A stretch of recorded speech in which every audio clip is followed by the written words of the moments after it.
everyone, and welcome back to Jesse Heck Creative. Welcome to G.I. June. Today we're going over Snake Eyes 00 and 02, both Kitbashes. Let's get to it. So as far as Snake Eyes 00 and 02 go, they're really great figures, they look beautiful, and kitbashing them I think makes them slightly better. This one I made here is my true Snake Eyes. I really like him a lot, yet this Desert Snake Eyes that I made is cool as well. He's not my favorite, but he's pretty good, so let's just go over these guys as far as the paint and sculpt first. So looking at the Desert one, which is mostly the 00001, let's go over him. He has a light kind of gray over here. He has this sort of nice, it's like gunmetal kind of thing, which is pretty cool. He has the Arashikage symbol painted over here. I believe I may have glued this or either replaced it down the line. It broke, so that's why it's on this one. Again, not my favorite. He has the Arashikage symbol right over here, and up here you can't really see it. It's just a little dot, but it is what the symbol is, at least as far as they could, make in this sort of small scale. The Arashikage symbol is also over here, and this scabbard looks really very leathery, very nice over here. It's pretty cool. I think it's a really good piece. I think one of the best in this figure, at least. The backpack is, again, that gray color, a little bit lighter this time. More of a brownish kind of gray, and that kind of led me to think, oh, it's kind of like a desert kind of thing, it seems to me. And I do have a big desert sort of Jeep thing I haven't really opened yet, RC Jeep that I haven't used, but maybe he could use it, who knows. We have a lot of black on the side over here. It looks just sort of matte black. We have red more over here, again, that Arashikage connection over here. I kind of put all those on this guy, so he's a little colorful, at least. He isn't the sort of like commando Snake Eyes, or at least the stealth Snake Eyes that I would show you in a little bit. There is some just black more over here. It's all just he just a very dark character. His character was basically made in the 80s to offset costs. They made a guy entirely black, called him Snake Eyes, put him in the line. Everyone loved him. He was like the Boba Fett of G.I. Joe, and people just ate him up. He also has this vest over here that is that gray color, so that's pretty nice. Yeah, it's just a little gray, a little silver, a little red, and black. It's really nice. The boots are pretty cool too. There's some straps over here, a little bit of shield over here, more shielding over here, pads and whatnot. It's pretty nice. Looks really cool. The belt is also this sort of nice kind of material, if you could tell. There's also a little belt near here as well that snaps in. Metaphorically, it doesn't really snap in, but it's sort of like a pant material. You can take this off. This is made of rubber. And yeah, it's just really nice figure. Very good. And with the one I made over here, the Ninja Star, shuriken right over here, it's painted really well. There's brown straps on here instead of black straps on here. There's silver over here. Silver on the this is what I know from Snake Eyes, that his face is silver, so that's pretty cool. We also have the gray over here. We have more gray on the belt, gray on these pouches over here. A little more detail, I think. You could see them much better over here on that. Some brown here, brown here. This gun is molded really well, as is this one. I personally like this one because I forget which one it is. I don't know guns, don't quote me on it. But yeah, they're both very nice figures. I didn't use the backpack. The backpack over here is black as opposed to gray. So yeah.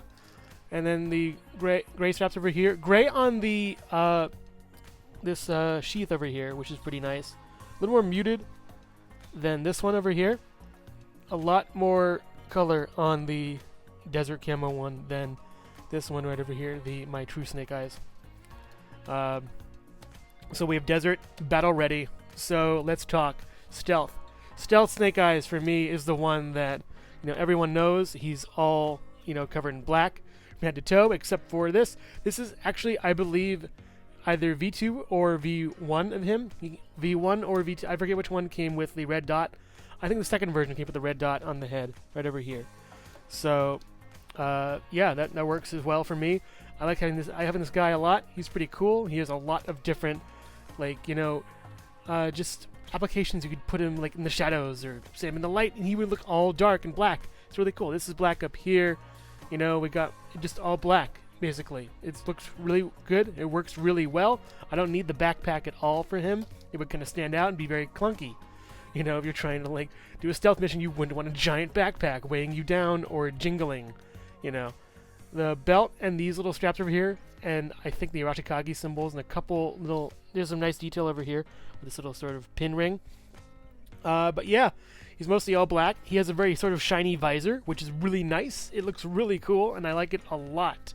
There are some paint scuffs on this visor, and this visor is a little more matte and less shiny than this one. So, as far as my ranking goes, worst, second best, then best over here. So yeah, that is my paint and sculpt for the 00 and 02 Snake Eyes figures. I really like them a lot. They're super cool. They also come with these extra hands, a sort of like, you know, sort of bomb ready hand where he has something that he can detonate, or maybe it's like I don't know, it looks like some kind of like, you know, like a suction cup thing, you'd like suction cup to the wall or whatever, but it's pretty cool. This hand, it could be a karate chopping hand as well. We also have his trigger finger hand instead of the shuriken hand over there. But yeah, that's my review for these guys. They're really cool and really well done. Now let's check out Articulation in just a second. Hello everyone, and thank you so much for watching so far. Make sure to click like, subscribe, share, and leave a comment. You can also click the bell icon for more creativity. Now let's get back to it. So they all have the same articulation scheme, and this is all like, you know, figure wide for G.I. Joe by now, and I just love how they've really ramped it up as far as articulation goes in this. So the head goes left and right, and then up on a hinge. I haven't moved this in a while. Let me take this off. On a hinge, a little bit tough, and down on the hinge. I also noticed the Arashikage symbol right over here. That's pretty cool. I'm not sure if it's figure wide for these three. This moves as well, so you can move that however you want, you know, hide or, you know, expose the Arashikage symbol. But I like it right here, you know, it looks pretty good, kind of melds well with the body. Up over here, around, this moves down as well. You could sort of like, you know, take that off if you want to. Swivel at the bicep over here, swivels all the way around. Elbow joint, this far up, and this far down. This pad works really well with it. Swivel at the weight at the wrist, up and down, trigger fingers, you know, little trigger fingers here and whatnot. This hand, same with the other side over here. It is a ball joint at the hips and a crunch down this far, crunch up, back this far, really far. And you get a lot of great motion here because you have a ball joint at the hips, crunch here. This is actually incredibly good articulation. This belt you can move. The waist can swivel a little bit. I wouldn't swivel it too much, so much as like, you know, going around. So that's pretty good. The legs pull down. Drop down hips. Amazing. Really well done. Drop down hips. You do the splits. Kind of hindered by the weaponry here. And goes up. I wouldn't go straight out just because it would wreck the, you know, paint and sculpt on this. So be wary of that. I would go down and out. You want to be down and out with this figure. You go around on the leg. And it's a little tough, so excuse me, I haven't moved this guy in a while. Back this far with the legs. The knees. Good knee joint. He touches the butt a little bit. That's good. Swivel around. Up, down, and pivot. 2 pegos at the bottom of the feet. All the info for the figure is on the bottom of the feet, by the way. Not on the back of the legs like Marvel Legends. You couldn't, you know, paint it that way because there's so many wrinkles and so many little straps and everything you'd want.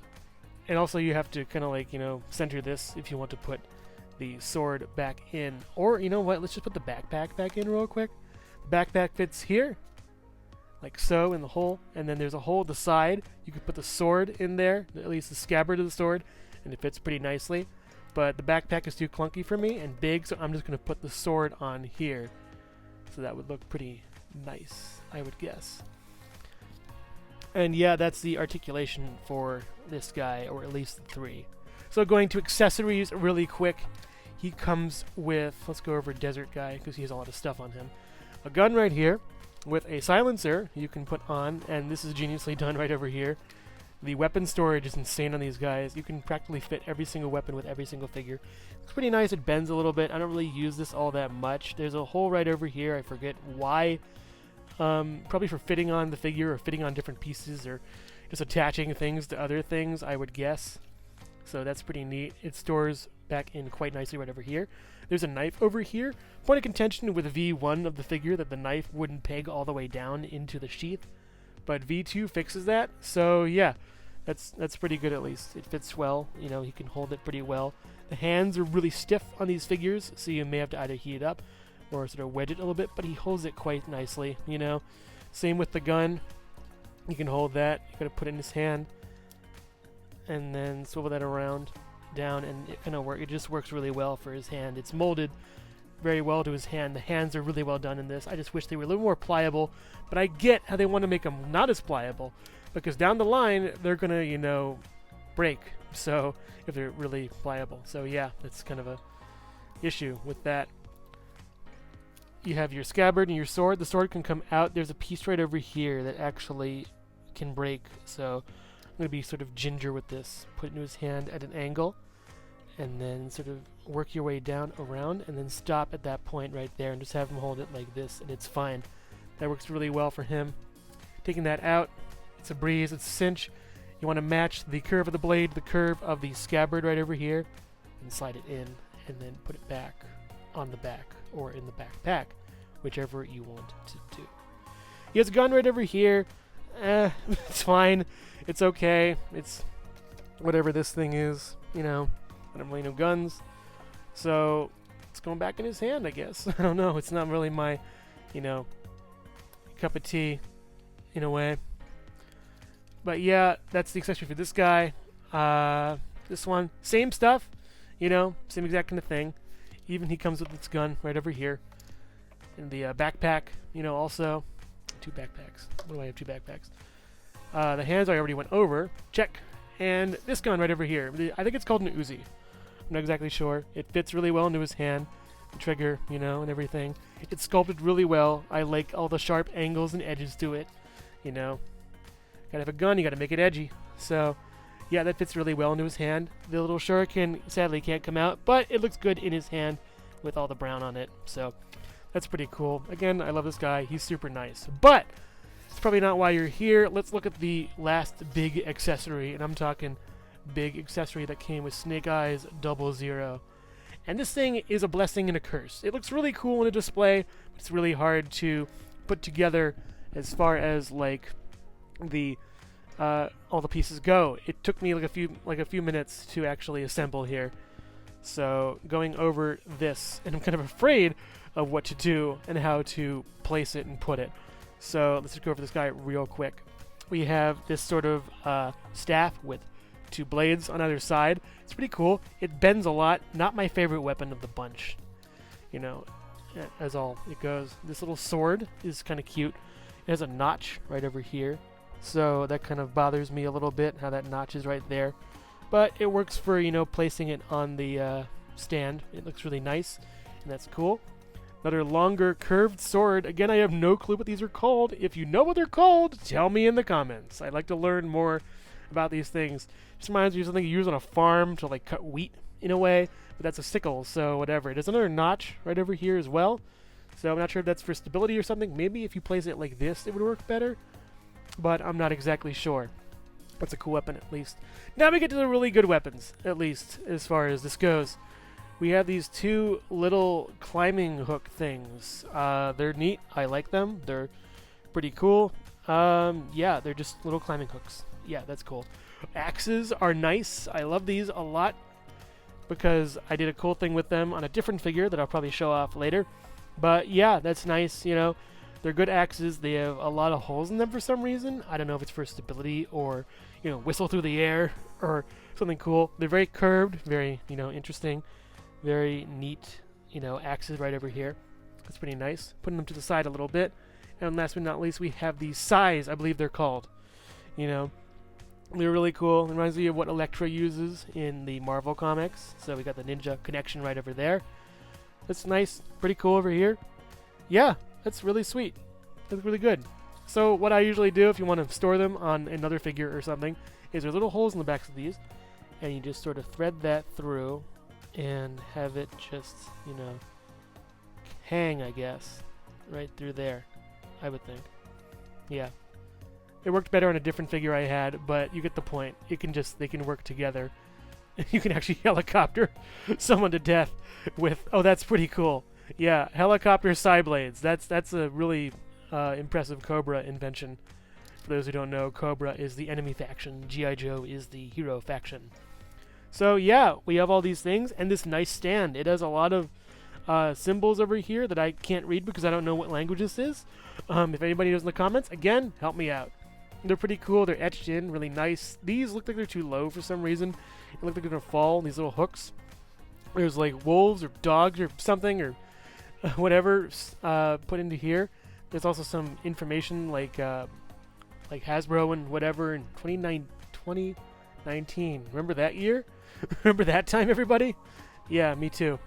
It doesn't really stand all that well. It's kind of not that sturdy, at least.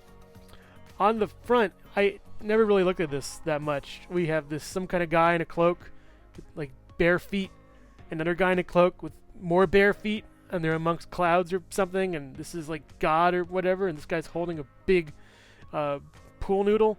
So again, if this actually has some kind of religious significance, I'm sorry. I'm just reporting on what I see. There's a roof thing at the top. You know, you could have somebody stand up here maybe, you know, menacingly, or pretty cool, you know. The wolves are kind of askew a little bit on mine. This one's a little bit like turned over. We have to give it a little bit of heat or something and just have it reshape. But this is a really nice piece, and it's worth, you know, whatever you get for it nowadays. It's probably cost a lot. It's actually a big display piece, and getting Snake Eyes 00 is a lot of fans' dreams. So people are asking for it even now, I would believe. So yeah, this is a really cool setup, a really cool set. Some great figures here. I would recommend picking up both of them with two Snake. Just do what I did. I'm telling you to do what I did. And just pick these up, and they're really neat. I'd recommend making this guy in the front. He's super cool. The other two are pretty good. Having a just regular old plain Snake Eyes, you know, 02 is fine too. They come with a lot of good accessories. You can mix and match all the pieces. You know, taking off the hands actually, let me just real quick. So you take this off, and you put this hand on. And the pegs are really thin, so be very careful and go slow with it. But go left and right and push, and you're fine. It's a little bit loose, but it'll work well, you know, I would think. Very nice, though. Very nice hands. Very nice, you know, bodies. Very great sculpts, and a wonderful, wonderful start to the G.I. Joe classified line. The weapon stand stands at just under 5.5 inches tall, while Snake Eyes himself stands at about just under 6 inches tall. Here's Snake Eyes in the weapon stand next to Jesse Heck Creative. I was just trying to be cool like you guys are! Overall, while pricey on the aftermarket, Snake Eyes 00 is worth getting. He comes with a great stand with a bunch of weapons, great articulation, great accessories, and he's just worth it, worth getting. Snake Eyes 02 is great as well, but I think the kit bashing potential for both of them is even better than the sum of their parts. Just having them both is amazing, having that great stand is phenomenal, and these figures are just the tip of the iceberg when it comes to G.I. Joe Classified. Thanks for watching, and stay tuned for more G.I. June on Jesse Heck Creative. Thank you so much for watching Jesse Heck Creative. Feel free to click like, subscribe, share, or leave a comment. You can also visit us at jesseheckcreative.com, where you'll find more reviews like this one. Thanks again for watching, and keep being creative. Stay tuned!